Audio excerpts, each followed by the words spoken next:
Salut les cinéphages, c'est Merège, et aujourd'hui, on vient parler du quatrième film de Fabrice Eboué, ça s'appelle Barbac, et comme c'est indiqué sur l'affiche, il s'agit d'une comédie romantique.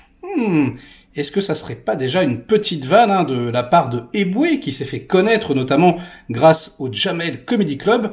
Moi, j'ai toujours apprécié ce comique, je trouve que franchement il est drôle, il est politiquement incorrect plus, il fait pas dans la demi-mesure, c'est vraiment assez trash. Et si vous n'aimez pas l'humour acide, passez votre chemin. Pour rappel, et là je vais passer donc un petit extrait de son spectacle où il avait en gros un sketch sur les véganes, ça donne ça. Mais une fois de plus, comparons ce qui est comparable. T'as un vegan qui disait à la télé « Oui, les élevages de lapins en batterie, c'est pire que des camps de concentration !» Moi, mon fils, je lui ai jamais offert un juif en plus. Voilà, donc si vous êtes hermétique à ce genre d'humour, vous pouvez passer votre chemin.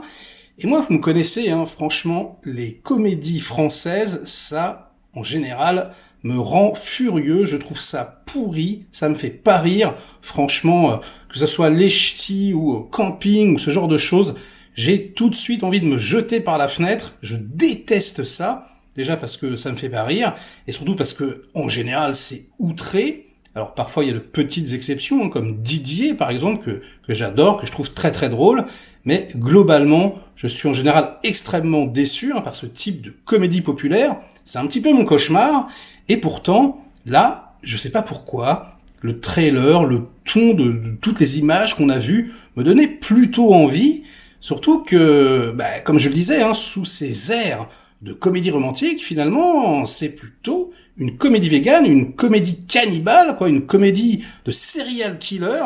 Ça fait un peu penser, vous savez, à ce genre de film que j'adore, comme L'Ultime Souper. Alors, si vous l'avez pas vu, c'est absolument savoureux, vous pouvez y aller. Et je vous avoue que ce qui m'y faisait aller un tout petit peu à reculons, ce sont ces films précédents que je trouve pas drôles, que je trouve outrés, justement, pas forcément très très bien écrits. Enfin voilà, je trouve que ça marche pas vraiment. Mais là, miracle, voilà, et c'est ça, c'est la magie opère. Alors c'est dû notamment déjà à l'histoire principale qui est extrêmement drôle, les dialogues qui sont ultra ciselés, franchement, je me suis marré, mais vraiment, ça faisait très longtemps que j'avais pas rigolé dans une salle de cinéma, et je me marrais, mais toute la salle se marrait. Franchement, c'était assez communicatif, et j'ai vraiment pris beaucoup de plaisir, donc quand même, il faut le signaler, ça m'arrive pas souvent. Bon, en dehors, on va dire, des dialogues et en dehors de l'histoire, il y a, la réalisation. Là, on va pas se mentir, c'est pas exceptionnel, c'est pas non plus pourri, c'est-à-dire c'est, on va dire, télévisuel la plupart du temps. Il y a quelques plans qui sont intéressants, notamment, un plan de loin comme ça, où il exécute à bout portant quelqu'un lors d'une conversation, des petits zooms avant, des petits gimmicks, une photo qui prend donc l'affiche du film par exemple, des petits plans que l'on retient, mais globalement c'est très sage, c'est très scolaire. Mais bon, allez, c'est une comédie française, je vais pas chercher la petite bête, parce que comme je vous le dis, c'est quand même assez savoureux, assez drôle. Donc qu'est-ce que ça raconte, Barbac? Eh bien ça raconte l'histoire d'un couple en crise. Donc il y a Marina Foïs et il y a donc Fabrice Eboué qui ont une fille et qui vivent une période difficile. Ils sont tous les deux bouchers et la boucherie marche plus du tout. Ils ont des dettes par-dessus la tête. En plus, ils côtoient des amis qui sont blindés de fric. Et un beau jour, ils se font attaquer. La boucherie, se fait attaquer par des véganes extrémistes. Est-ce un pléonasme? Et du coup, ils leur balancent du sang, ils dégomment tout, ils cassent la devanture, etc. Et donc ça, c'est l'élément déclencheur. Et en gros, ils vont se mettre à chasser du vegan, à les tuer et en faire de la chair à saucisse, quoi. Ils vont appeler, allez, je vous spoile même pas, mais en tout cas, ils font passer ça pour du porc, un certain type de porc. C'est assez marrant. Et ils le vendent à tout le monde. Donc tout le quartier devient cannibale d'une certaine façon. Tout le monde adore la viande, c'est la meilleure viande que vous ayez jamais mangée, etc. Et donc, il commence à y avoir un bouche à oreille, du succès, etc. Et du coup, pour répondre à ce succès, ils sont obligés de partir en chasse et de tuer donc du vegan Qui n'a jamais eu envie de tuer du vegan lors d'une soirée? Je plaisante, hein, c'est de l'humour, mais c'est vrai que ça m'a déjà traversé l'esprit, je l'avoue. Et là, ben ouais, il y a une sorte de catharsis peut-être qui s'est fait en moi où je repensais à certaines choses qu'on ait pu me dire. Voilà, notamment, c'est vrai que le vegan extrémiste, d'une certaine façon, il va considérer que, voilà, c'est ce que dit Eboué dans son spectacle, hein, un homme et un castor, bah, ça a la même valeur, donc s'il y a un petit garçon et un castor qui se noient, bah, il va hésiter. Je trouve ça excellent. Et donc, on met tout à la même échelle de valeur. Les hommes, les animaux, les insectes, tout ça, bah, c'est pareil. Et là où c'est très très malin, c'est qu'en fait, Fabrice Eboué fait pareil dans le film. C'est-à-dire qu'en fait, bah, finalement, l'homme est traité comme un morceau de viande, donc comme de la barbaque. Et du coup, on les voit partir en chasse, on les voit observer leur future proie. Ils sont là en train de dire, ouais, il faudrait qu'ils soient un petit peu plus gros, un petit peu plus gras, un petit peu plus joufflu, voilà, il faut de la viande, etc. Et voilà, ils les traitent vraiment comme des animaux, quoi. C'est assez marrant. Et je trouve que sous ces airs comme ça, hein, parce que le pitch est complètement abracadabrantesque, on est bien d'accord, mais il y a, voilà, c'est une sorte de fable comme ça qui nous renvoie plein de choses de notre société. Il y a un fond que j'ai trouvé extrêmement intéressant, quoi. C'est vrai que de nos jours, il faut prendre parti, il faut appartenir à un clan, quoi. On s'engage, il y a oui ou il y a non, il y a jamais de gris. Et du coup, on perçoit les autres groupes qui ne sont pas de notre avis comme des ennemis potentiels. Et finalement, au bout d'un moment, on devient quelque part extrémiste et on considère l'autre comme de la barbaque, justement, hein, comme un morceau de viande. Et on n'en a plus rien à foutre de savoir qu'il y a un être humain derrière. Tout de suite, on va l'insulter, on va l'agresser, ou on va faire des actions voilà, comme sont proposées dans le film, où ils vont dégommer une boucherie à coups de batte de baseball et tout.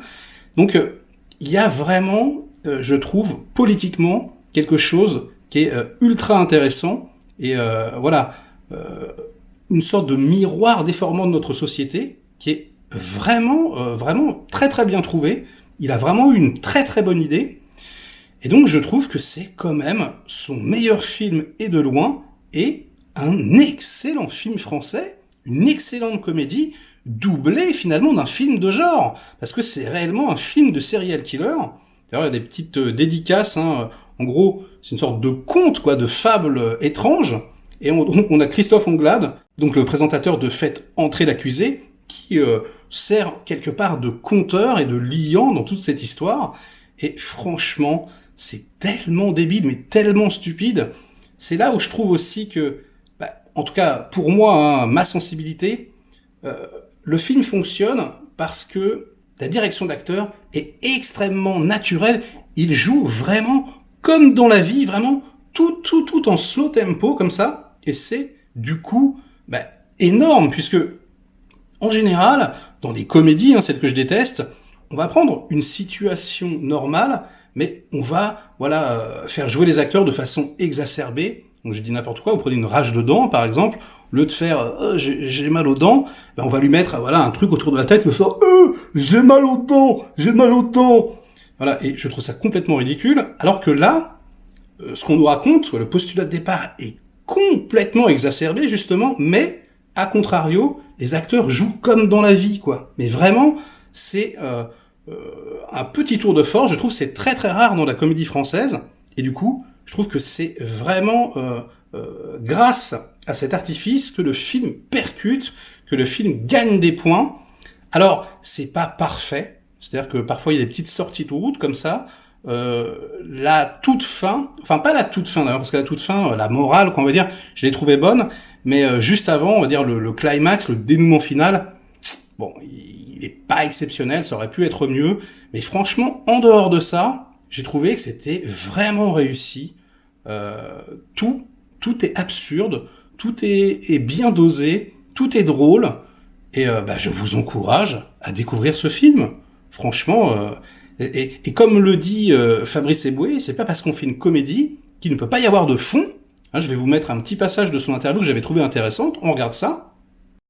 Non, mais j'aime bien me donner des challenges. Déjà qu'à ce départ, c'est vrai que ça se passait en tout cas à l'époque de l'esclavage, donc tout le monde se disait comment on va faire, sur quoi exister, c'était les religions à une époque où c'est difficile de rire avec ce genre de sujet. Donc j'aime bien le challenge de me dire, prenons des choses qu'on a plus évidemment l'occasion de voir traitées en cinéma de genre et faisons-en des comédies. C'est un challenge, mais ça te permet aussi d'être original, d'aller sur des sujets qu'on n'a pas encore vu traités de cette manière-là. Voilà, et puis surtout, ça permet, parce que la comédie n'empêche pas d'avoir du fond, et c'est un peu l'objectif aussi avec Barbac.